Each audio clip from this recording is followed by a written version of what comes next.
Story for family में आप सभी का स्वागत है। आइए सुनते हैं एक और नई कहानी।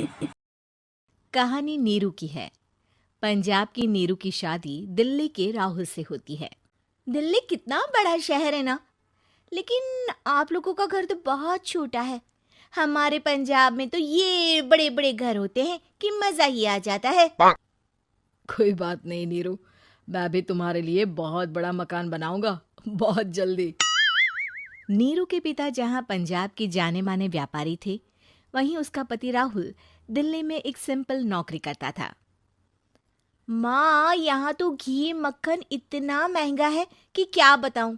मैं तो तरस ही जाती हूँ घी खाने के लिए। नीरू की माँ को ये सुनकर बहुत दुख होता है। मेरी बेटी को घी नसीब नहीं हो रहा है और ये बहू यहाँ बैठकर घी में शक्कर डाल रही है।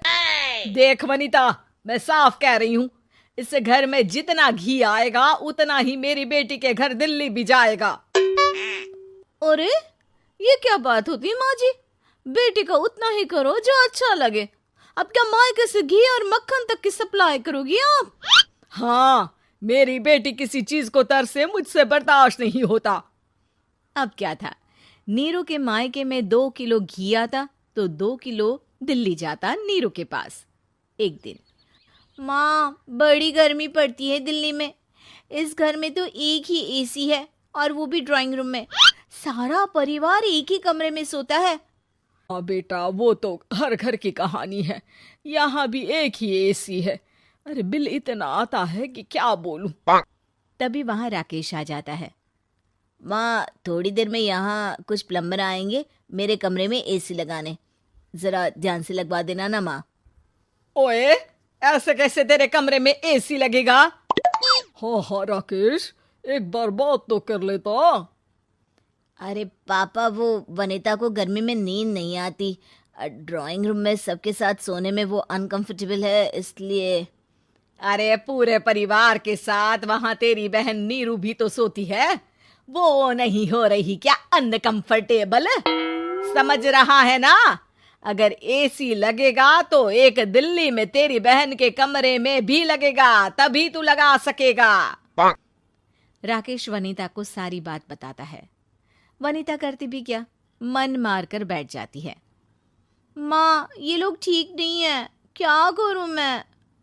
अरे बेटी, यहाँ आ जा, तू यहाँ आकर रह ले। अरे छोड़ दे ऐसे पति को। कैसे छोड़ दूं माँ?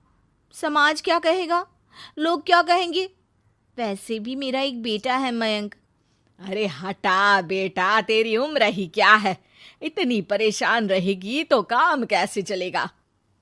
खैर, बात आई गई हो जाती है। माँ को लगता है कि नीरू ठीक है, तो वहीं नीरू के मन में एक ही लाइन चल रही होती है, यहाँ आजा। माँ ने तो बोल ही दिया है कि यहाँ आजा। बस मयंक थोड़ा सा बड़ा हो जाए, इन गरीबों को छोड़कर मैं वापस माँ के पास ही चली जाऊंगी। वो इसी सोच में बाजार में चल रही थी कि मैम, आपका दुपट्टा जमीन को छू रहा है।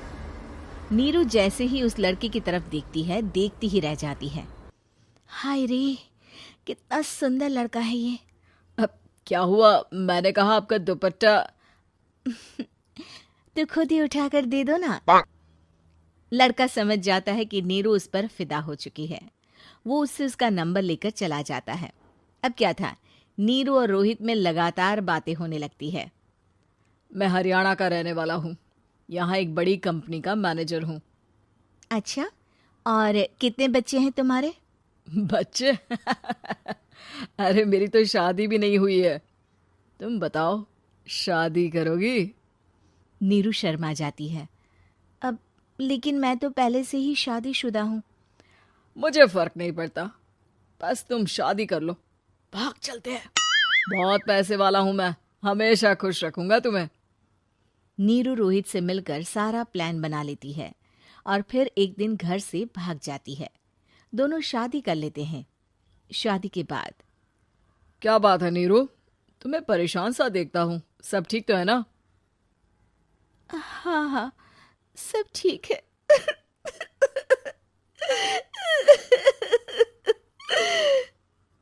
ये कहते कहते ही वो रोने लगती है। अरे क्या हो गया, रो क्यों रही हो?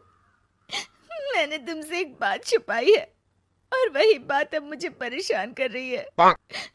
रोहित, मेरा एक बेटा भी है, उसका नाम मयंक है। क्या बात कर रही हो? ये तुमने मुझे पहले क्यों नहीं बताया? देखो नीरू, मेरी माँ को मैंने ये नहीं बताया है कि तुम शादीशुदा हो। बच्चा मैं मैनेज नहीं कर पाऊंगा। नीरू को समझ में नहीं आता कि वो क्या करे। तुम उस बच्चे को अपनी माँ को क्यों नहीं दे देती? नीरू चुपके से माँ को फोन करती है। माँ, क्या मयंक को तुम रख सकती हो? बेटा, मैं राकेश के साथ बात करती हूँ।